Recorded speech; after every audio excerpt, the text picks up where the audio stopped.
Thank you for the opportunity to share with you today about the Protestant University of Congo, the Université Protestante du Congo, UPC.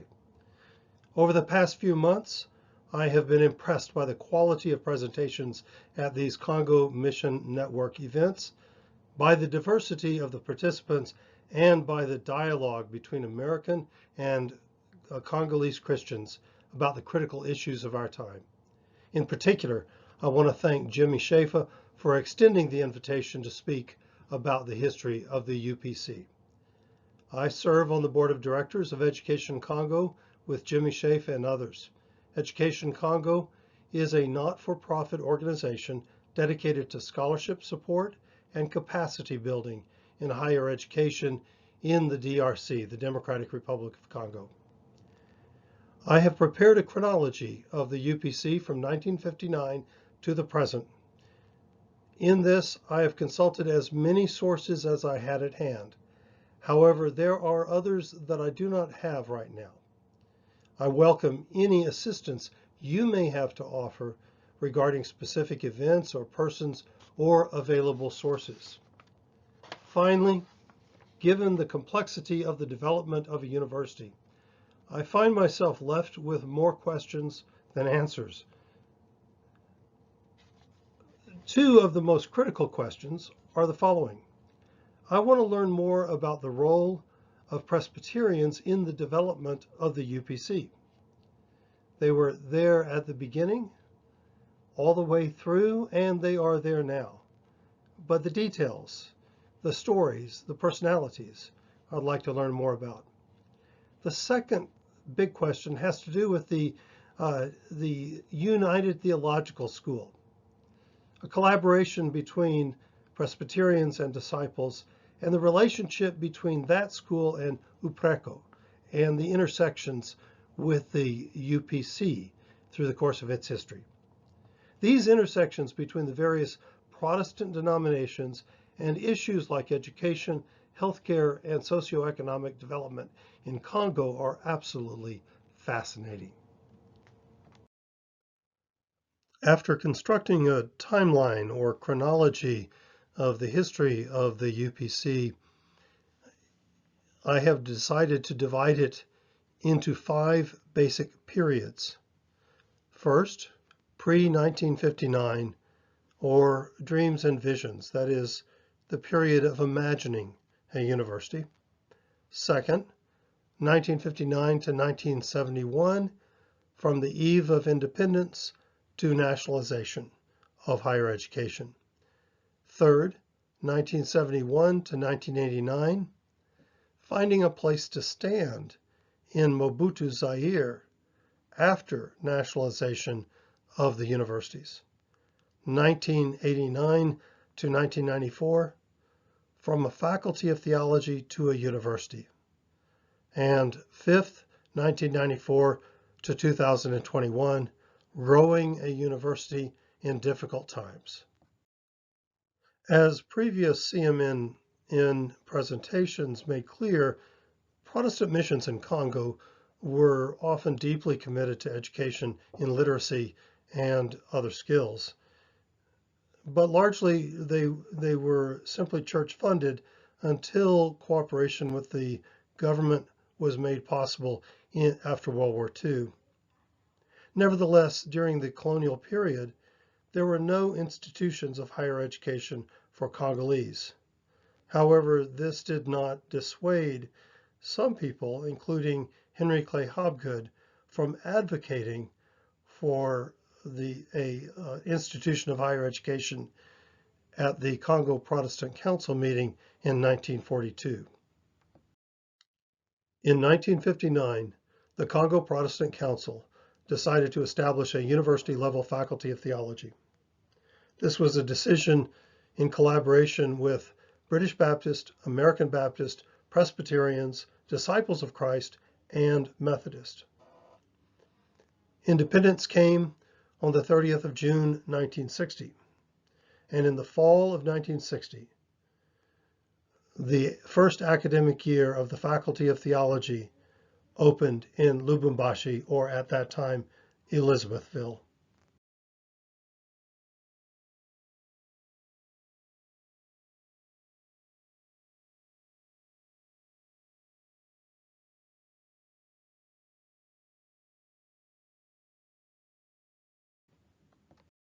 In 1962, a national conference on Protestant higher education was convened in Kinshasa with 20 Congolese delegates and 6 missionaries. One of the missionaries was Ben Hobgood. Gene Johnson says, "In spite of what seemed like insurmountable difficulties, the African delegates insisted on trying to open a Protestant university to be called the Free University of Congo, or Université Libre du Congo, and Stanleyville was selected as the best location." This fascinating tidbit raises questions. Who were the other Congolese and missionary delegates to that 1962 conference? Who actually organized it, and who decided on the delegates? Was there any particular Presbyterian involvement among the Congolese or missionary delegates? In 1963-1964, the Université Libre du Congo, or Free University of Congo, a Protestant university, opened in Stanleyville, now Kisangani, with 40 students and Dr. Robert James Decker, a Methodist, as president. The following year, 64-65, the ULC remained in Kisangani until the Simba Rebellion disrupted classes in the fall of 64, leading to a withdrawal of the university to Kinshasa, then Leopoldville. As a result, the ULC finished that academic year and the following one on the Roman Catholic Lovanium campus in Kinshasa. Gene Johnson makes a remarkable claim. He says, "For 2 academic years, the 2 universities functioned as one, except for the 2 theological colleges, which retained their separate classes." However temporary, this was a significant development and was not to be the only collaboration in higher education between Protestants and Roman Catholics in Congo.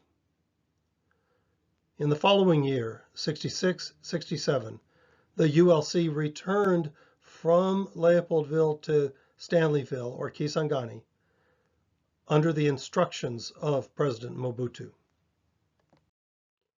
In 1967-1968, the ULC continued its work in Kisangani. However, trouble followed not far behind. According to Johnson, disruption again occurred in 1967 when foreign mercenaries remained from the 1964 rebellion, occupied the campus for a time.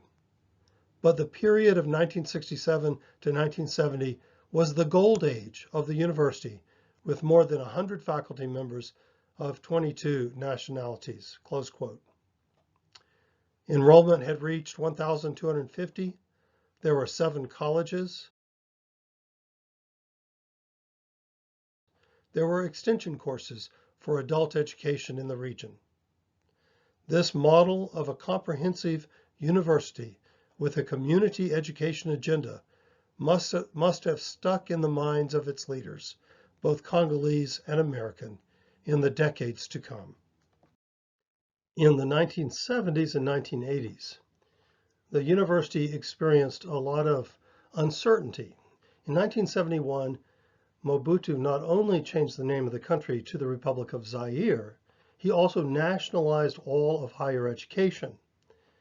As a result, the Free University, or the Université Libre du Congo, was dispersed into other locations.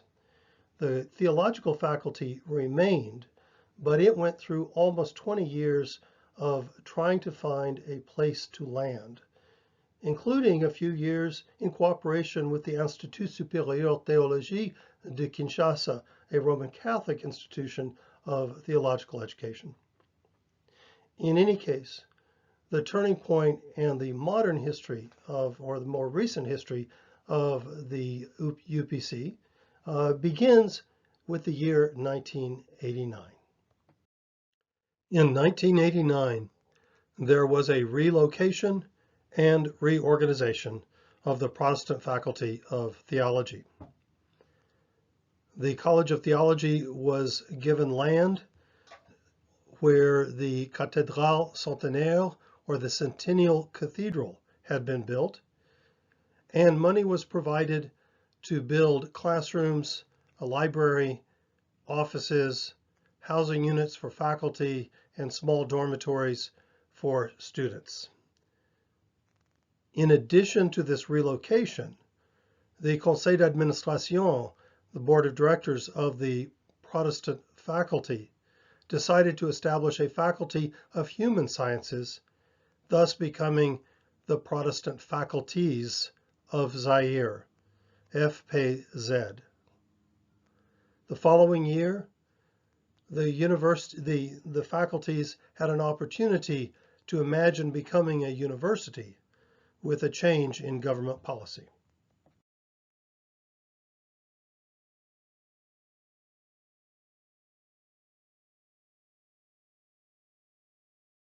It was in those critical years between 1989 and 1994 when Daniel Ngoy-Bolia, a Protestant theologian from the Disciples of Christ Church, became the key leader of the faculty. I don't have the exact date for when he became the rector. That probably didn't occur until 1994.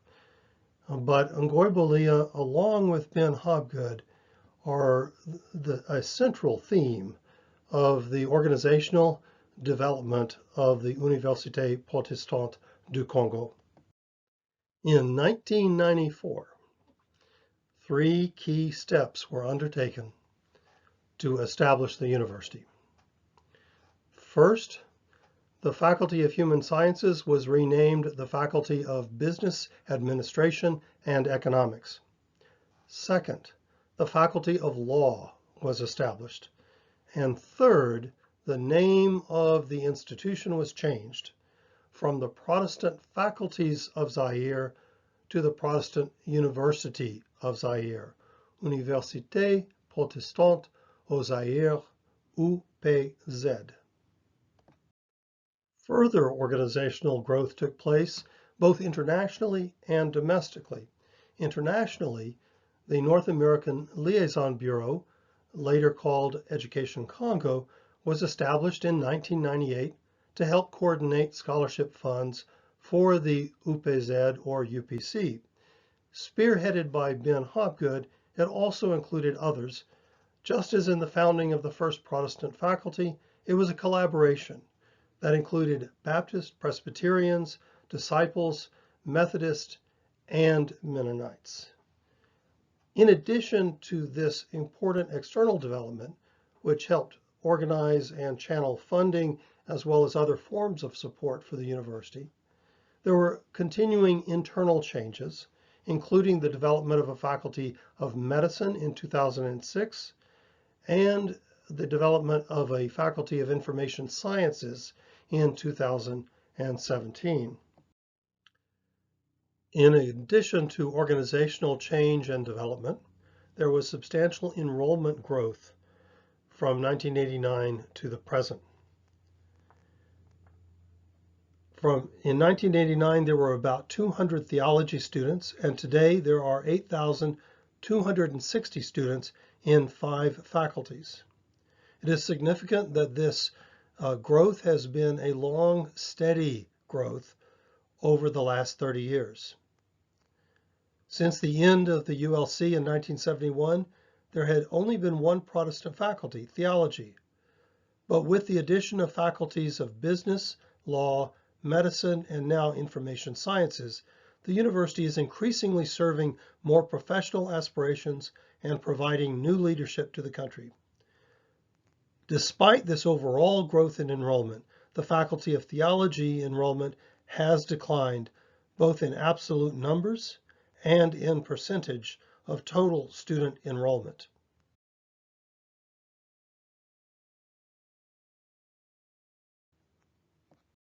One of the most interesting aspects of the enrollment patterns at UPC concerns the religious diversity of the students.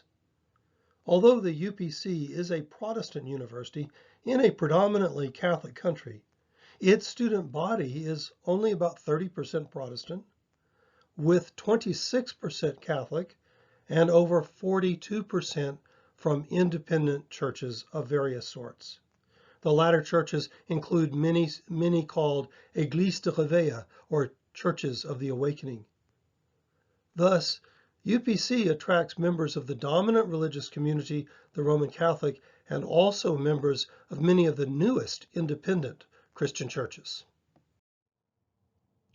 Another important dimension of the university as it now stands is the role of women, the role that women play as students and increasingly as faculty.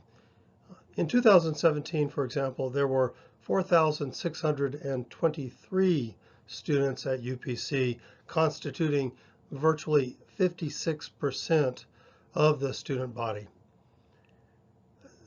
This young woman, Sophie Mbuko, is an example of those women.